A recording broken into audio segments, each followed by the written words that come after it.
Date with a Debut is recorded and produced on Awabakal Country, and I pay my respects to all elders past and present and extend that to any First Nations people tuning in. Always was, always will be, Aboriginal land. On with the show.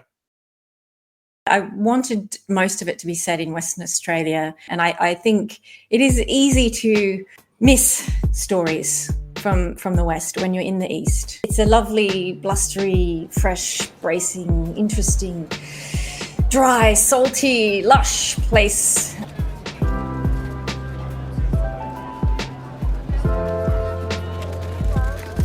Welcome to Date with a Debut, a podcast about debut authors, their incredible books, and their journey to publication.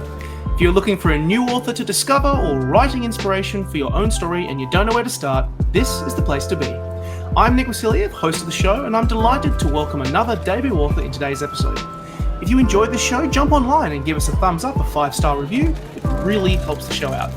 If you also want to hear episodes when they drop, be sure to subscribe to Words and Nerds, or you can subscribe to Date with a Debut on Podbean to hear the latest episodes as they drop. Want to support the show more? You can also subscribe to my Patreon in the description to get early access to episodes, book reviews, recommendations, and a whole lot more.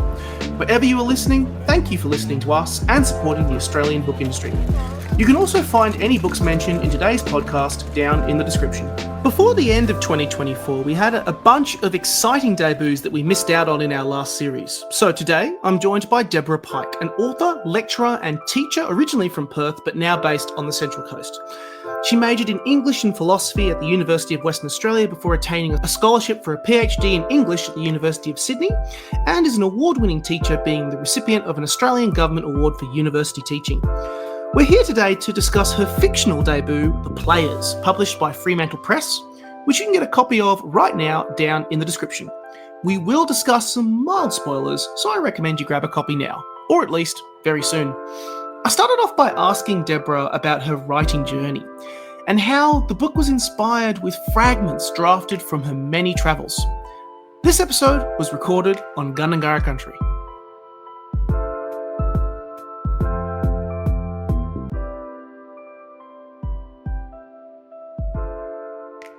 Deborah, welcome to Date with a Debut.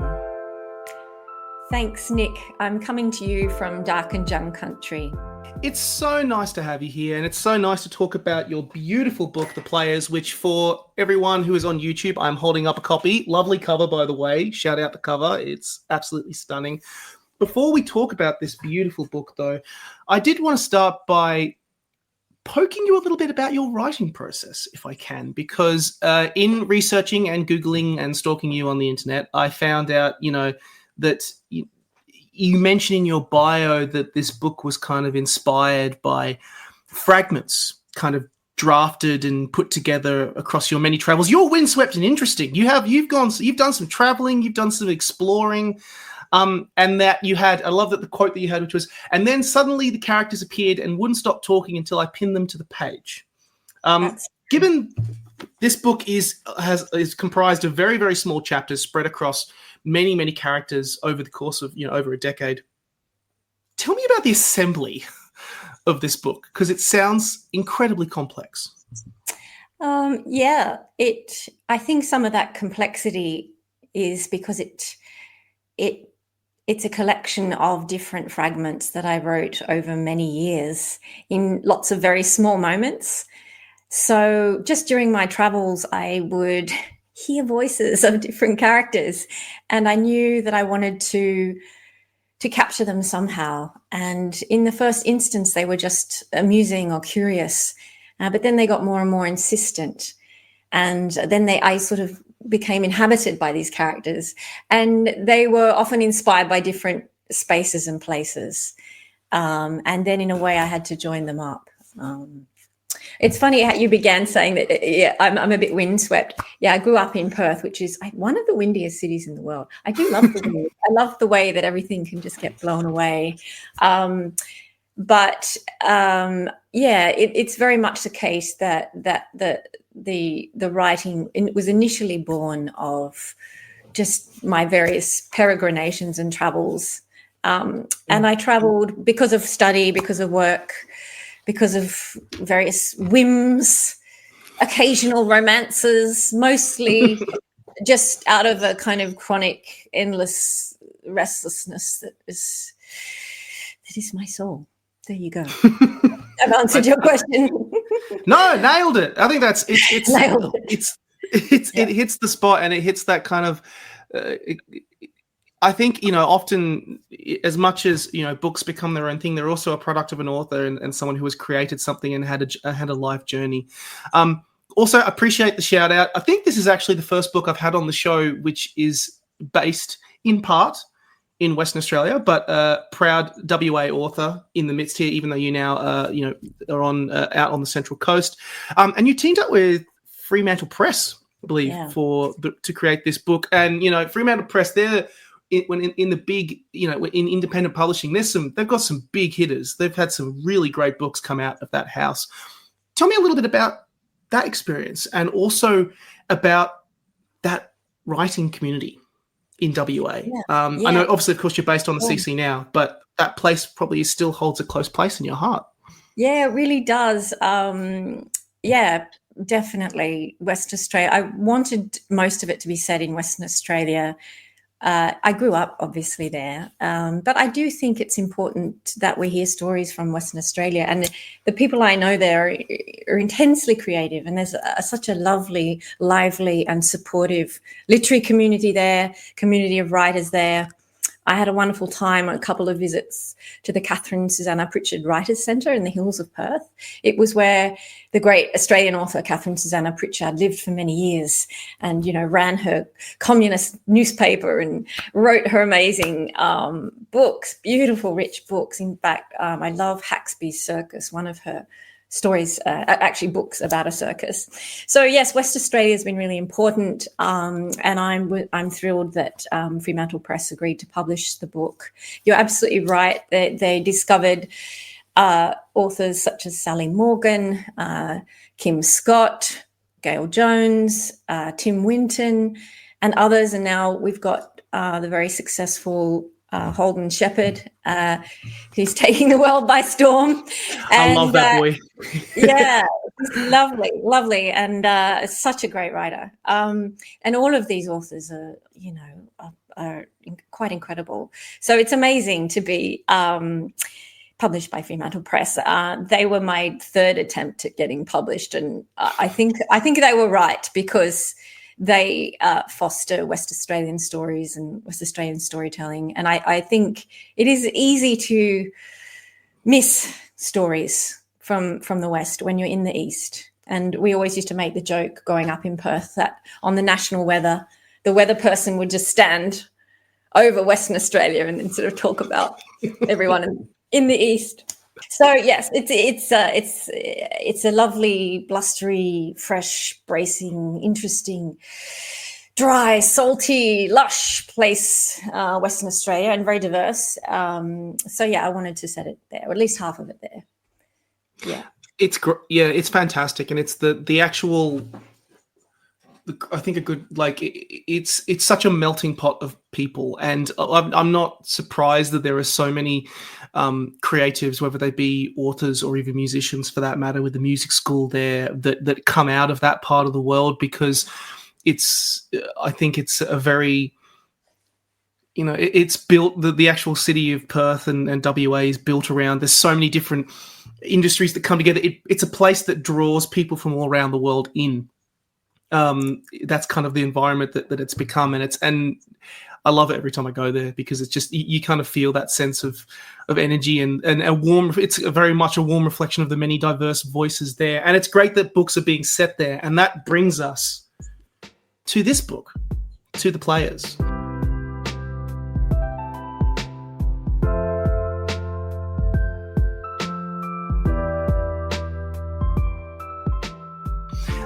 You told me before we started recording that you have listened to a couple of episodes, so you know what's coming. And that is the classic elevator pitch. I am in an elevator. I'm going up some floors. You have a 1-minute pitch. What is The Players about? Okay, so The Players is a novel about a group of young amateur actors, many of whom begin as university students, who come together to put on a play one summer. The French play The Marriage of Figaro, by Pierre Beaumarchais, and it traces their journeys as they put on the play, they stage the play, and then it follows their lives in over roughly 10 years as they go their separate ways after the play across the globe. So we have our main character, one of the main characters, if you like, Veronica, who's the daughter of a Czech immigrant, who is the first in her family to attend university, who is in the play. Her boyfriend, the ambitious and somewhat wealthy Sebastian. There's Cassandra, or Cassie, who is a bit of a histrionic person. There's Gloria, originally a refugee from Timor-Leste, who is studying teaching. There's Joshua, a labourer in the orchard, who we meet, and Felix, who is the director, an exchange student from Germany. So the reader, goes on their journeys and ends up all over the world. It's also about the way in which the play affects them. And so that experience which brings them together also shapes, to some extent, their destinies and life choices. I think that was over a minute, but hey. Ding! We've arrived. It's good. It's time. Yes. Yeah, it's again another example of highlighting kind of the melting pot of people that come together, because these are an incredibly diverse troupe of characters. But before we actually talk about them, I think it's important to actually reference the play in question, performed by the players itself, before we kind of dive in there. The Marriage of Figaro, for those who kind of are not who are listening, who are not very familiar, it's a story from 1778. There's a couple of different versions of it, because it was a controversial play when it came out. It's the story of these servants, Figaro and Susanna, who kind of, I guess in a very brief summary, in an act of 5 plays, 5 acts rather, they marry to kind of foil this the plot of this philandering count who's their employer. And it's, I guess the best way to describe it, it's a mess. It's a play that has lessons about fidelity, about loyalty, about love, but there's also kind of a bit of a subtext about class and very privilege, and abuse of privilege. First of all, tell me about your actual specific relationship with this play, but also how it starts to intertwine with the stories in the players. Yes. Also, revolution is a big theme in the play. Overthrowing the oppressive aristocratic power structures. So some argue that it actually foresaw the French Revolution as a play, which was considered quite inflammatory. Sorry, I'm just grabbing. Yes, it was very controversial. It was a controversial play. A pencil to just make a note there. So the question is, the play, how does the play work in the novel, really, is what you're asking me. Is that right? Yeah. I think, it's a very famous play in France.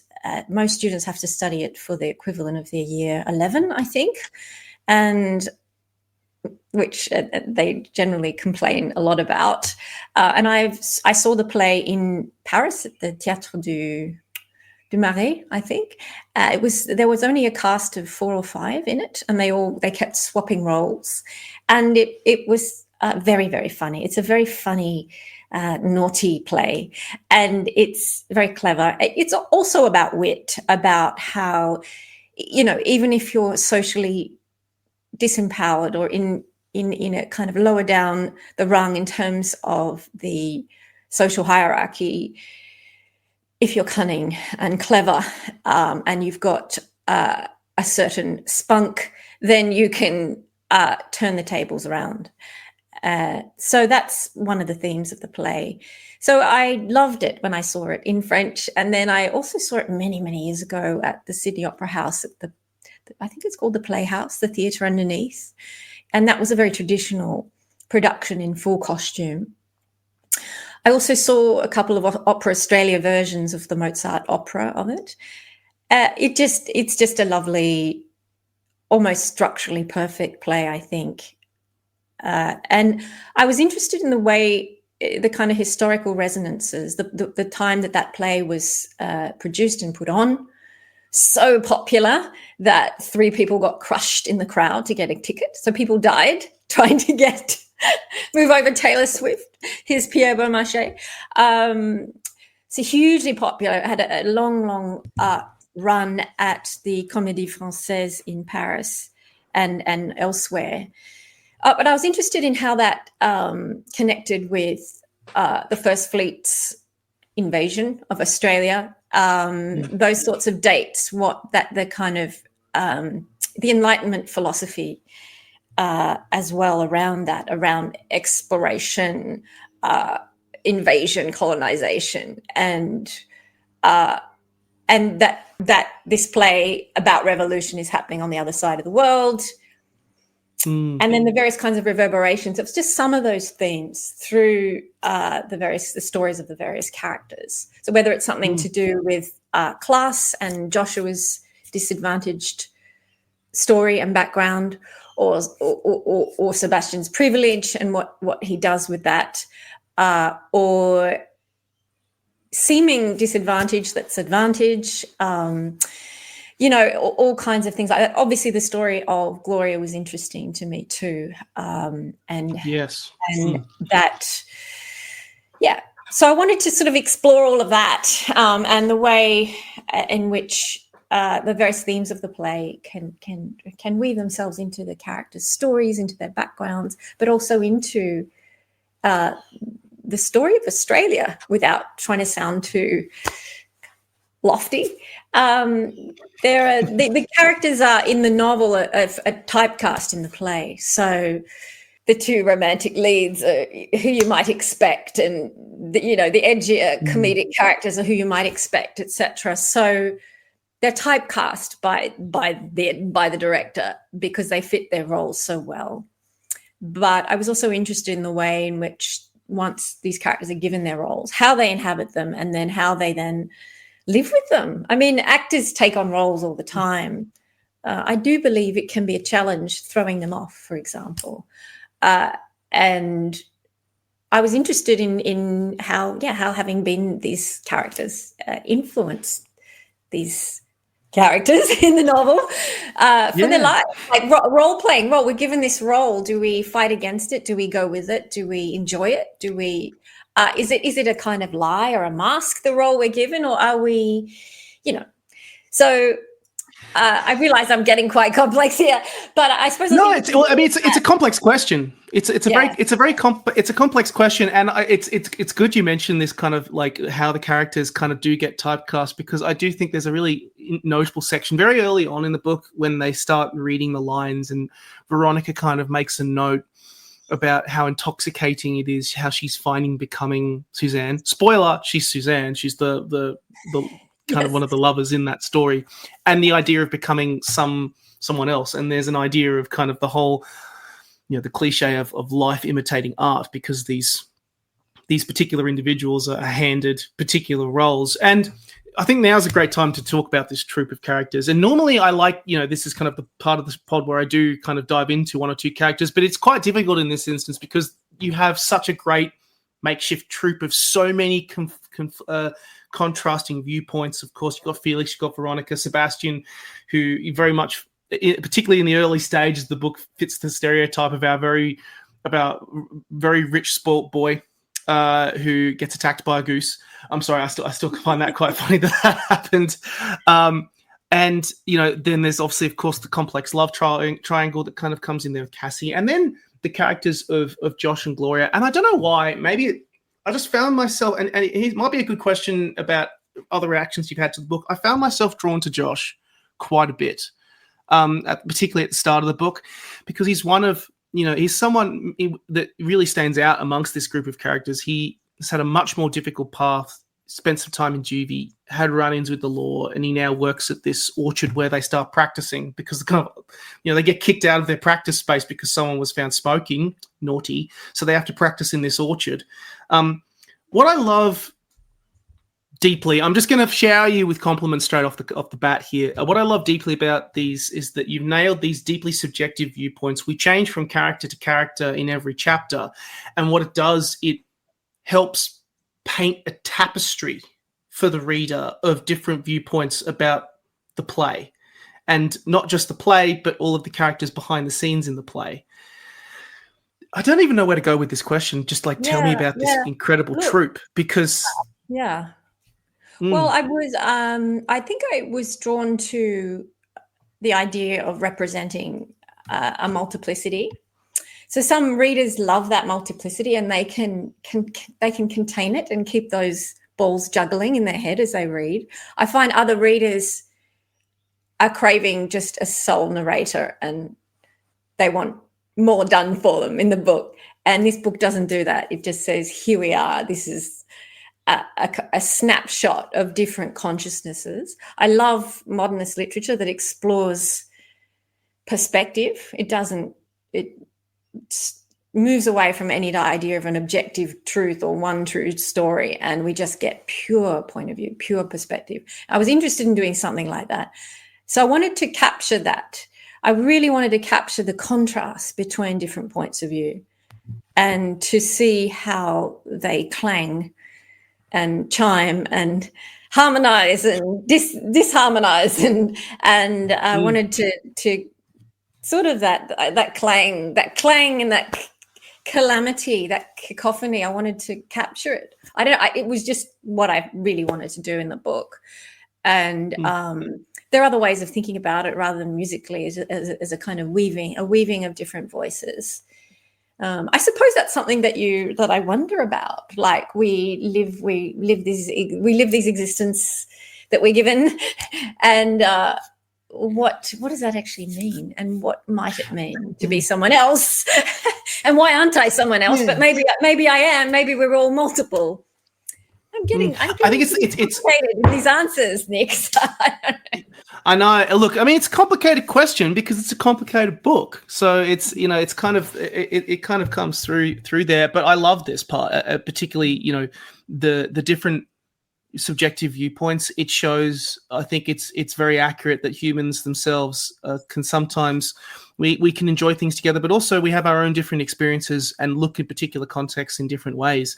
We can sometimes be silos. We can sometimes look, one person might see one night as one of the greatest nights they've ever seen, and one person they might have stuff going on. They might have that's right. That's external pressures. The best moment that of is interesting. Life will coincide with somebody's most horrendous moment in their life. And how do we get our heads around that? Well, we don't really, I don't think. But art is a great way to just explore it.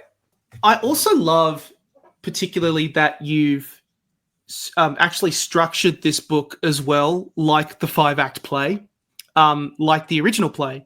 We have the build up in the orchard, we've got the play itself, and then kind of 3 sections that documents the years afterwards around new roles, the foreign self, which is, I think, particularly interesting part. It's one of the longest sections in the book, and then these new selves that kind of brings this story to a close.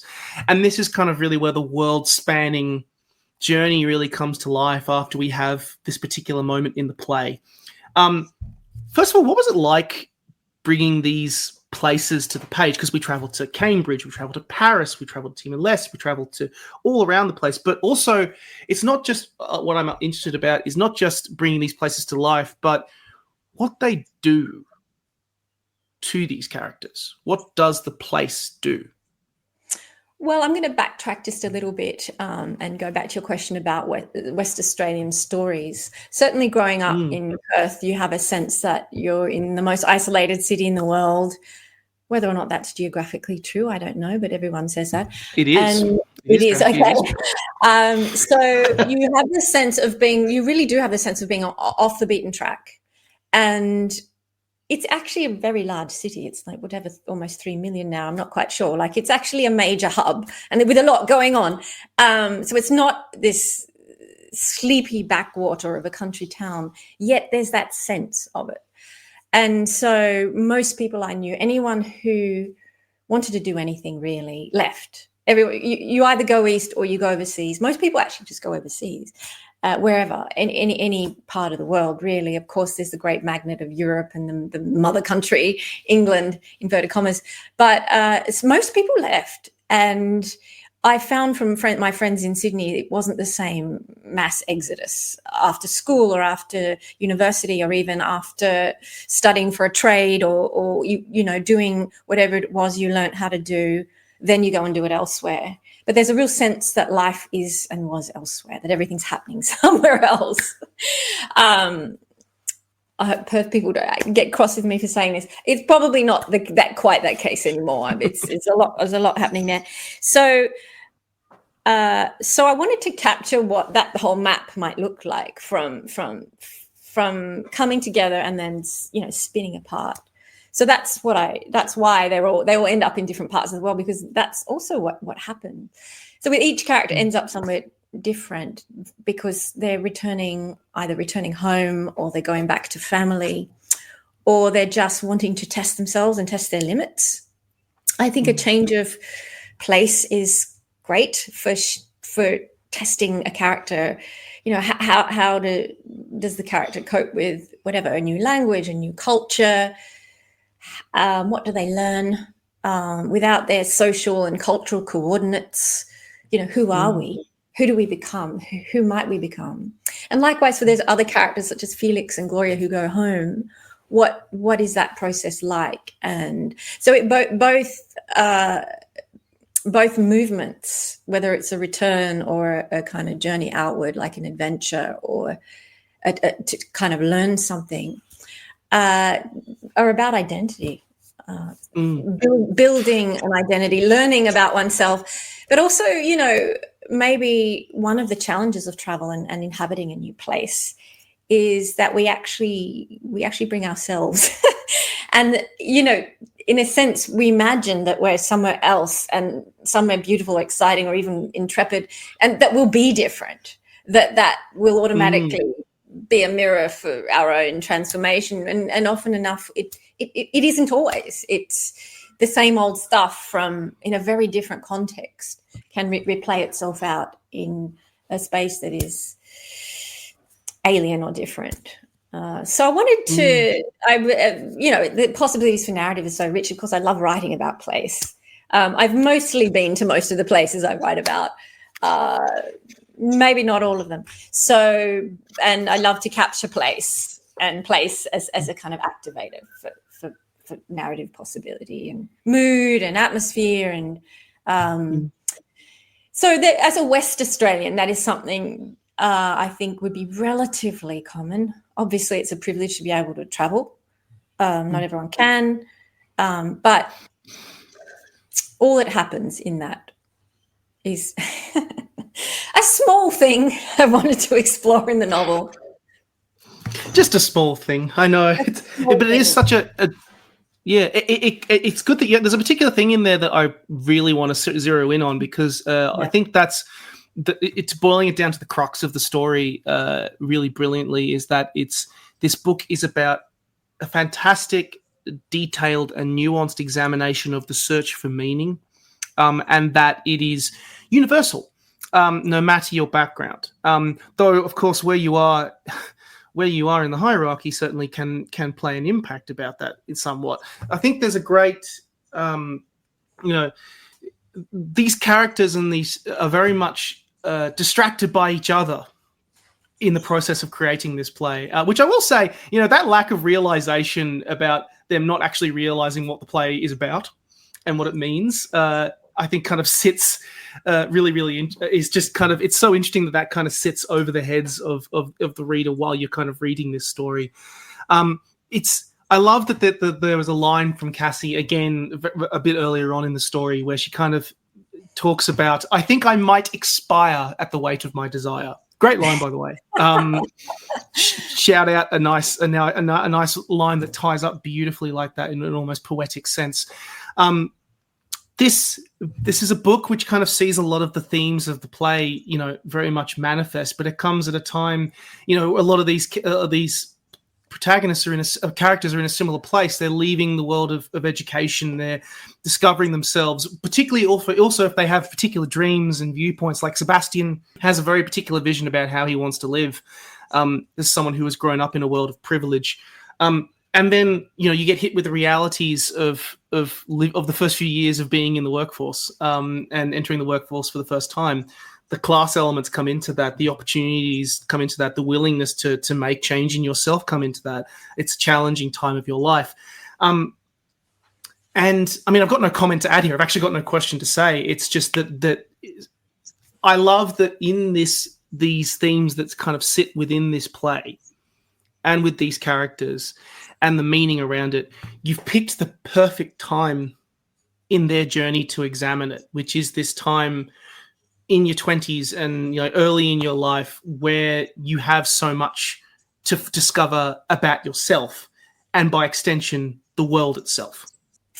Yes, well, that coming of age is a wonderful, I suppose, literary shape to inhabit when exploring these themes, because they are about expansion, self-discovery, knowledge, the forming of identity, of trying to figure out meaning. Yeah, and to some extent the book explores meaning and how in some ways there isn't any.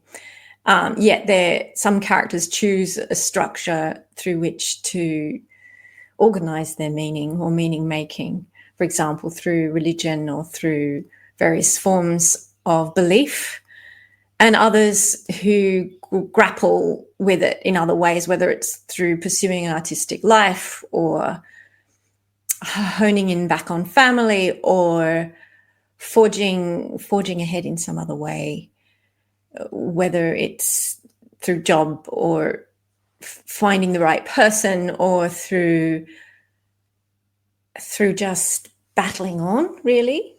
I was interested in all of that. Yeah, you're right. Coming of age is a really good narrative space and shape to explore those sorts of things.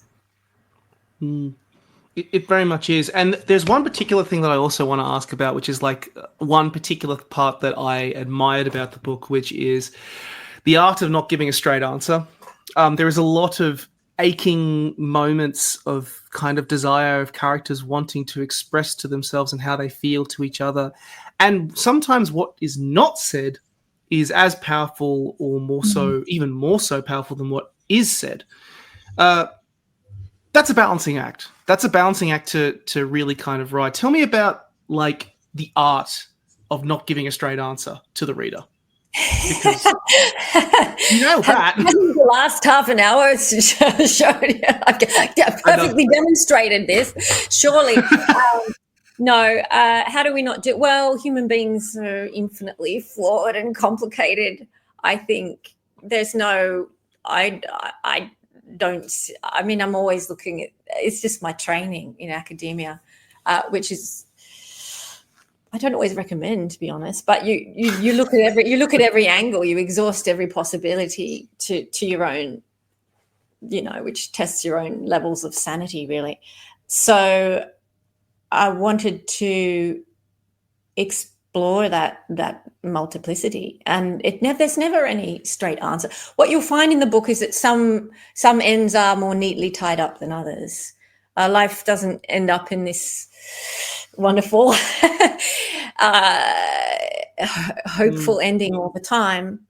So no, I think life is brutal. It's often about desires unfulfilled, not always. Hopefully, I want everyone to fulfill their dreams and, their hopes to be realized, but it doesn't always happen. It doesn't, it doesn't go like that. And I don't always see that it's art's responsibility to solve all of that. So in a way, I've left some things unfinished and some things more tied up, I suppose. I do think, though, as authors, it's our responsibility to, I do think hope is nonetheless important. I didn't want to write a story. It's a tragic comedy. One reviewer said it was a tragic comedy. I think it is. I didn't want to write a story which left the readers without hope. I know that's a big, heavy-duty thing to say, that authors need to give us hope, because there'll be a wall of wailing authors telling me the opposite. But I think it's I think it's important. But yes, we're messy creatures. I'll speak for myself. Very, very clean. I cleaned up this morning, so no, I'm very clean and tidy, really. It's that the author environment is always a messy, cluttered one.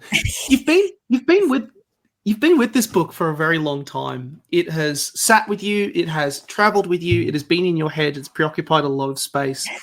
Now that it is finished, now that it exists, yeah. now that it exists and it's out there, I'm kind of curious, what did it teach you about anything? Good question. I like thinking on the spot with these questions. What did it teach me? It taught me that I could write a book. It taught me that the characters taught me a lot. I was quite moved and inspired by them. They did things that surprised me. They were braver, more courageous than I would have thought. Than me, for example. Even characters who may not be that sympathetic. I was in some ways, impressed by that. The characters were things that I could never be and would never be. So I think that's what I learned there's a real vicarious pleasure you can obtain from that. You can have lives that you don't live, but that you can live through fiction. I know we're in an age now where there's a real encouragement for people to tell their own story, and I'm all for that. At the same time, for me to test my limits as an author, it really is to go into what isn't me, or what can I find of me in that which is just so different from me, and that challenge. And that was important to me. It's probably not quite the case anymore. That's really what an author's job is. So it taught me all of those things, and it was I just had wonderful fun. So it taught me that you can have an absolute ball. Hopefully people enjoy it too. I must say, I was in plays in my youth that we had a total party putting them on, and every kind of drama ensued, and it was the end of the world and it was the beginning of the world, and I don't know if the audience always enjoyed it, but it was sort of beside the point. We had a wonderful time. I hope this isn't like that. I hope readers do enjoy it. I imagine they will. I think readers who love complex characters, who like the theatre, who like to laugh, a bit of comedy, who don't mind sort of entering into that world of different voices, I think they will have a lot of fun.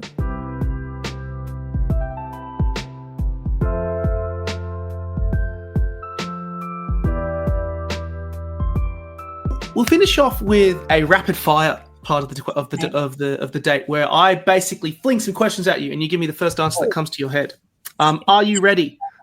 Okay, I'm ready. Prepare yourself. No, I'm sorry. The first question is about your reading habits and things like that.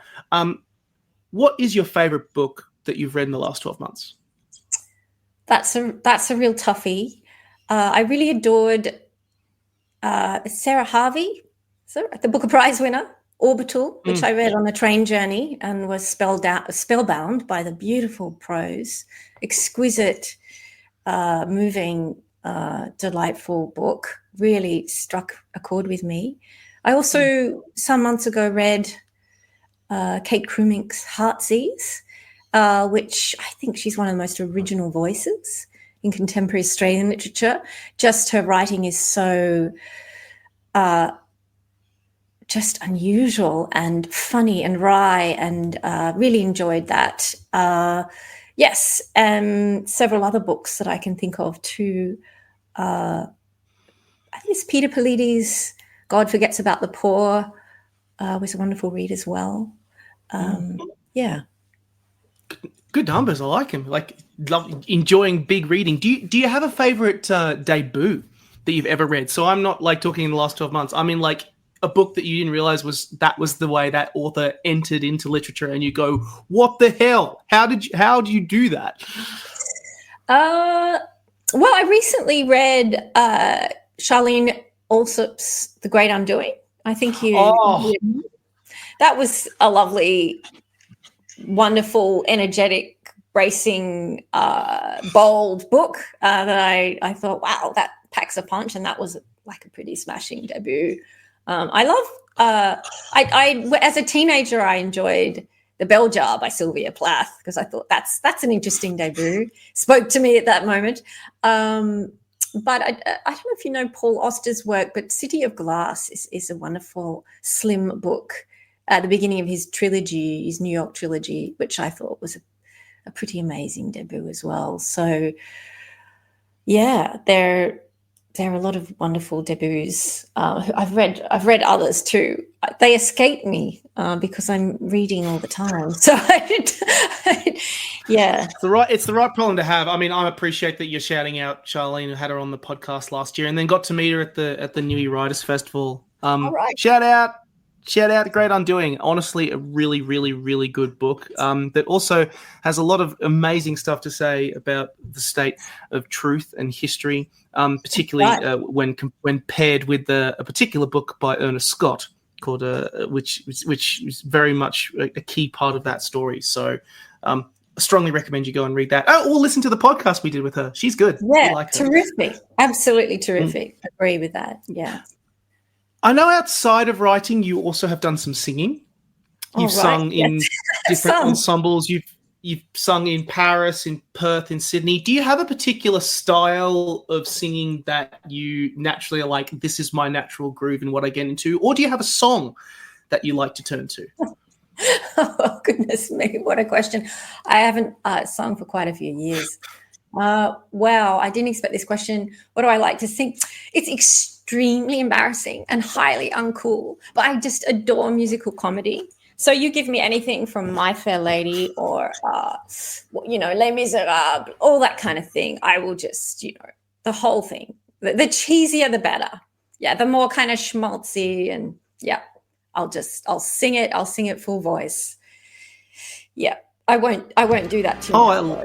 I think I respect you too much to put you through that. So I won't. Look, any sort of musical comedy or musical singing is people overhate. It's a hell of a lot of fun.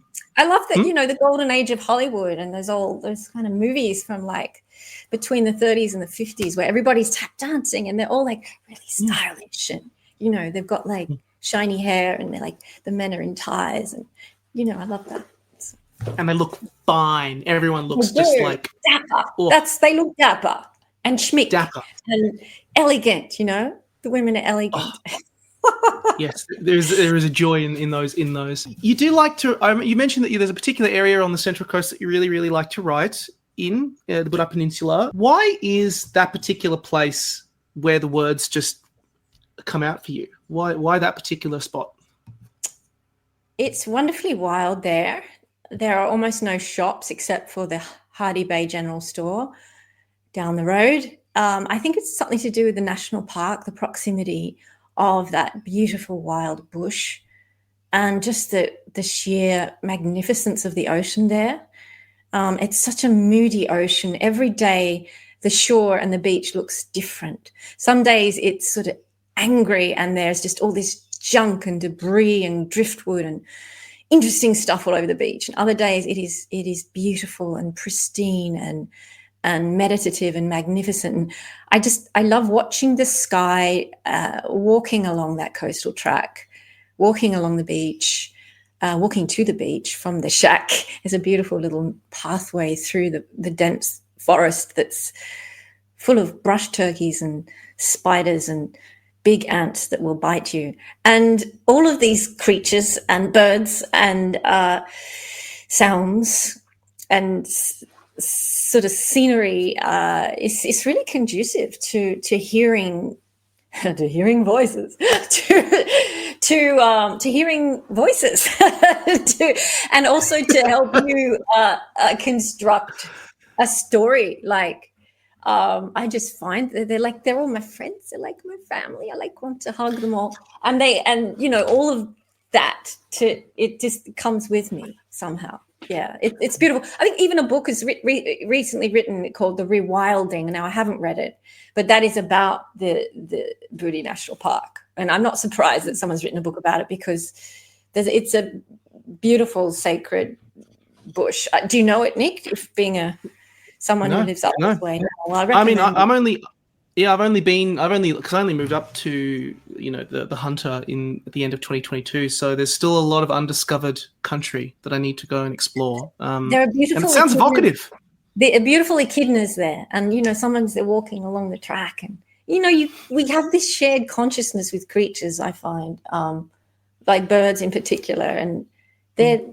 I mean, I mentioned angels before the podcast starts, but maybe these are our angels. I don't want to idealize nature because, of course, they all eat each other and vomit each other up. But they're also angels to help you with your story. I love it. Do you have a favorite word? Favorite word. Okay, it changes regularly. I think it's a French word.